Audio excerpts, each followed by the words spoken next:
एक अस्वस्थ अवस्था अर्थात डिस्कम्फर्ट झोन. आपल्या संस्कृतीमध्ये पालकांना नेहमीच मुलांना संघर्ष आणि अपयशापासून लांब व सुरक्षित ठेवायची सवय असते. ते नेहमीच त्यांचे सुरक्षा कवच व सेफ्टी नेट बनतात. त्याचा इतका अतिरेक होतो की आयुष्यात पुढे कोणताही कठीण प्रसंग आल्यास मुलं स्वबळावर त्याचा सामना करूच शकत नाहीत किंवा योग्य निवड देखील करू शकत नाहीत.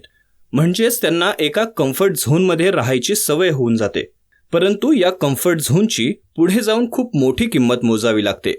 हाच मुद्दा मांडला आहे आजच्या आपल्या पुस्तकात द डिस्कम्फर्ट झोन. याच्या लेखिका आहेत फर्राह स्टोरर यांनी.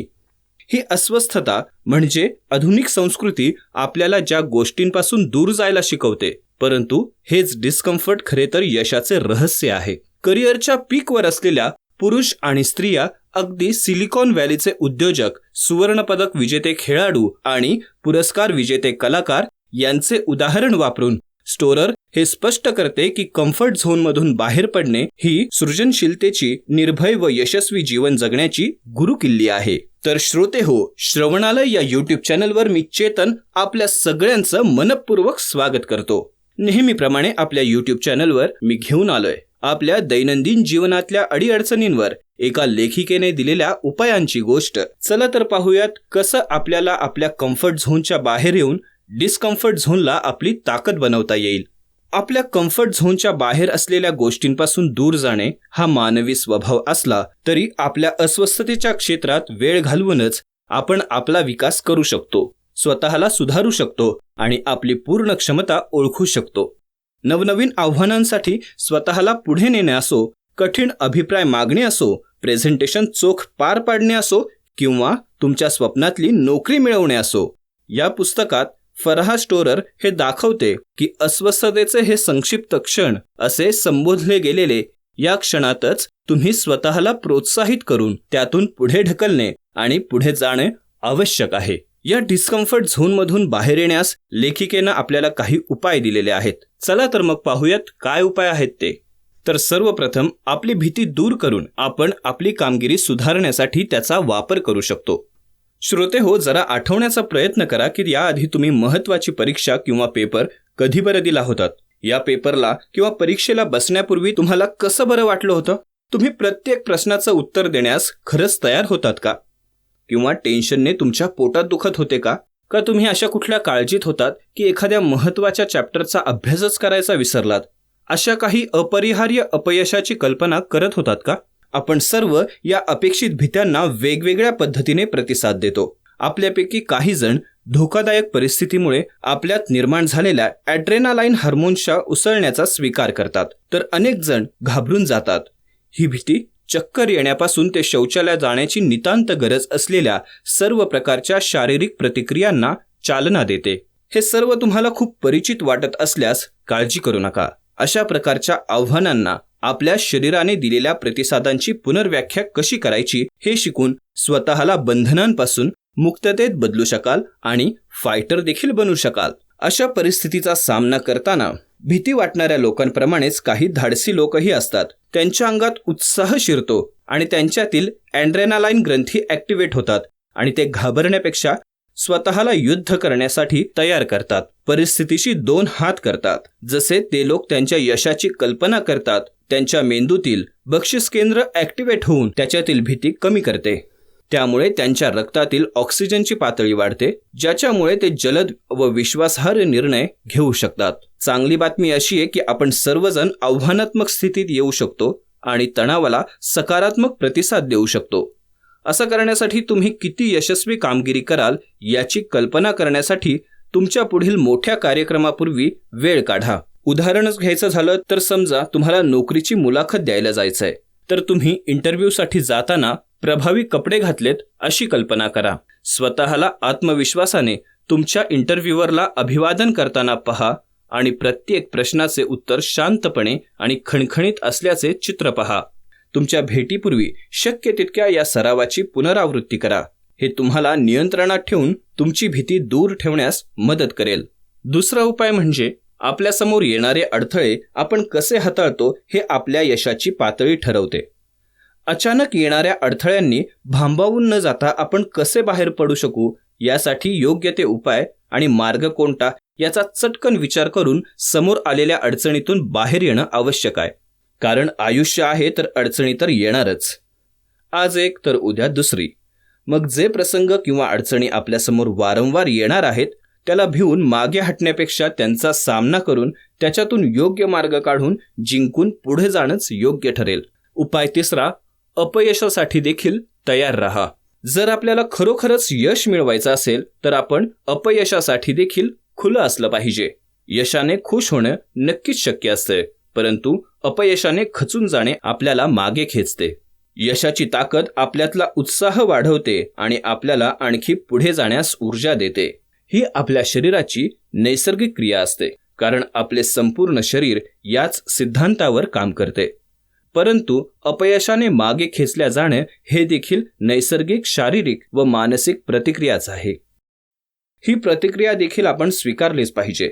परंतु स्वीकारून झाल्यास त्यातून बाहेर कसं पडायचं व पुढच्या प्रयत्नांसाठी किंवा पुढल्या आव्हानांसाठी कशी बरं तयारी करायची हे देखील ठरवायला पाहिजे. नवीन सुरुवात करून मागचा दिवस मागे टाकून पुन्हा पुढच्या दिवसाची तयारी करायलाच हवी. यासाठी एक साधं ठोस उदाहरण आपल्याला निसर्ग शिकवतो. एखाद दिवशी वादळ येऊन संपूर्ण विनाश घडून जातो. मग दुसऱ्या दिवशी सूर्य उगवायचा थांबतो का? नाही ना. प्रकृती पुन्हा नव्यानं तयारी करण्यासाठी सज्ज असते. ऊन, वारा, पाऊस काहीही आलं तरी दिवस आणि रात्र होण्याचं कधीच थांबत नाही. शेवटी दिवसामागे रात्र आणि रात्रीमागे पुन्हा दिवस हे नैसर्गिक आहे. तसंच यशामागे अपयश आणि अपयशामागे पुनश्च यश आणि दुःखामागून सुख आणि सुखामागून दुःख हे देखील नैसर्गिकच आहे. त्यामुळे या चक्राचा स्वीकार करणं आवश्यक आहे व पुढे जात राहणं देखील त्याहून आवश्यक आहे. उपाय चौथा, तुमचा संघर्ष स्वतः वाढवून व सुधारून त्याला परस्पर फायदेशीर बनवून घ्या. याचं उदाहरणच द्यायचं झालं तर स्टीव्ह जॉब्स हे त्याच्या हस्टलिंग म्हणजेच संघर्षासाठी प्रसिद्ध होते. 8व्या वर्गात शिकत असताना त्यांनी हॅवलेट पॅकर्डला स्पेअर पार्टची विनंती करण्यासाठी बोलावले आणि स्वतःला उन्हाळी इंटर्नशिपमध्ये उतरवलं. त्यांच्या संपूर्ण कारकिर्दीत त्याने लोकांना स्वतःला चॅलेंज करण्यास प्रोत्साहित केलं. बहुतेक लोक स्वतःला काय हवं ते सांगत नाहीत किंवा दुसऱ्याकडे मदत मागत नाहीत. म्हणून त्यांनी मदत मागणे आणि स्वतःला चॅलेंज करणे या गोष्टी एका मोठ्या परिभाषित फरकाप्रमाणे पाहिल्या. जर तुम्ही स्टीव्ह जॉब्स सारखे सक्रिय प्रतिभावान असाल तर संघर्षाबद्दल अशी सशक्त वृत्ती चांगली आणि चांगलीच आहे. परंतु आपल्यापैकी बहुतेकांसाठी संघर्ष हा आश्चर्यकारकपणे अस्वस्थ असू शकतो.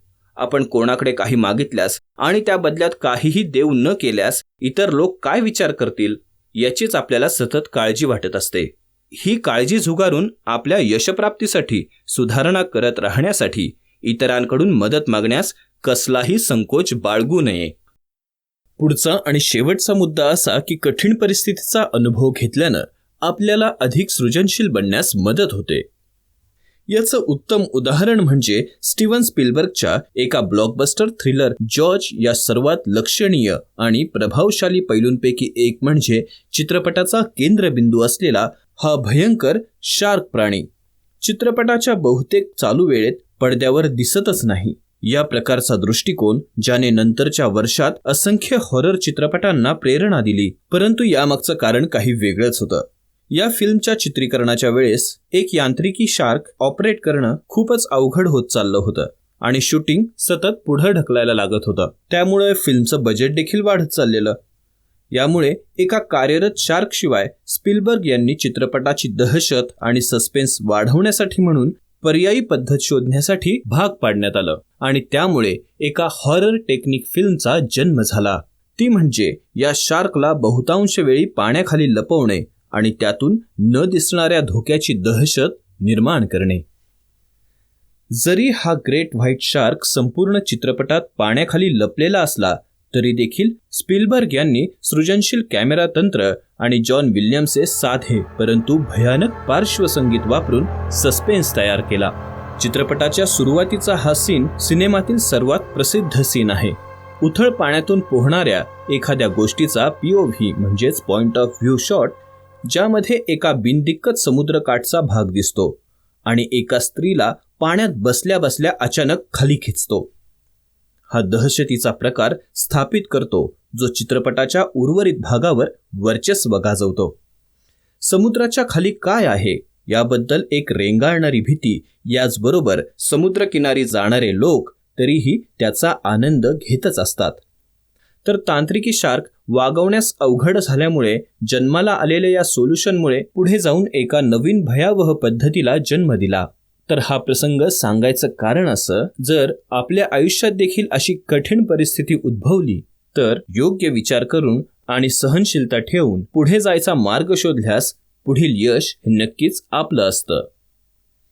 तर श्रोते हो, आम्हाला आशा आहे की तुम्हाला आजचा एपिसोड नक्कीच आवडला असेल आणि तुम्हाला काही प्रमाणात याचा फायदा देखील झाला असेल. तर अशाच नवनवीन गोष्टींसाठी आपलं श्रवणालय हे यूट्यूब चॅनल नक्की सबस्क्राईब करा, जे की तुमच्यासाठी अगदी मोफत आहे, पण याची आम्हाला खूपच जास्त मदत होते.